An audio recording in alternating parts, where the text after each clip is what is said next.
একবার একজন রাজা একটা খুব ভালো স্বপ্ন দেখলো। তো দেখার পরে একজন লোককে ডাকছে তার দরবারে যে আমার স্বপ্নের ব্যাখ্যাটা করো। তো ওই ভদ্রলোক ব্যাখ্যা করতেছে যে আমি যেটা বুঝতে পারলাম যে আপনার চোখের সামনে আপনার সমস্ত আত্মীয় স্বজন সহ সবাই মারা যাবে, এরপরে আপনি মারা যাবেন। তো রাজা এই কথা শুনে অবাক হয়ে গেল এবং রাগান্বিত হয়ে ওই লোকটাকে মেরে ফেললো যে তার স্বপ্নের ব্যাখ্যা দিছে।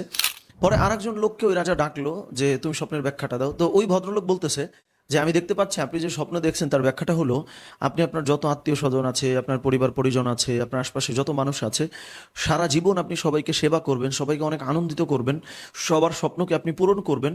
তো সবার স্বপ্ন পূরণ করার পরে সবাই প্রশান্তিতে তাদের জীবনটা কাটানোর পরবর্তীতে আপনি মৃত্যুবরণ করবেন।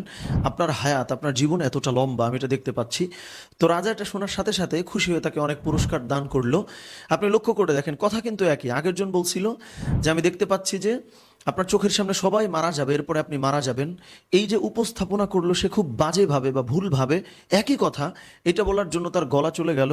পক্ষান্তরে সেম কথাটা আরেকজন যেভাবে বলল যে সবাইকে আপনি সেবা করবেন, এরপরে আপনি দুনিয়া ত্যাগ করবেন, তাকে কিন্তু পুরস্কার দেয়া হলো। এই হলো ভালো করে উপস্থাপন করার পার্থক্য। আপনি যদি সপ্তাহে 3 দিন আমার সঙ্গে লাইভে বসে কোরআন চর্চা করতে চান, বিভিন্ন আঙ্গিকে কোরআন জানতে চান, তাহলে আপনার হোয়াটসঅ্যাপ নাম্বারটি আমাদের কমেন্ট বক্সে অথবা আমাদের ইনবক্সে এখনই আপনি দিতে পারেন। আমরাই আপনাকে রেজিস্ট্রেশন লিঙ্ক পাঠাবো ইনশাআল্লাহ।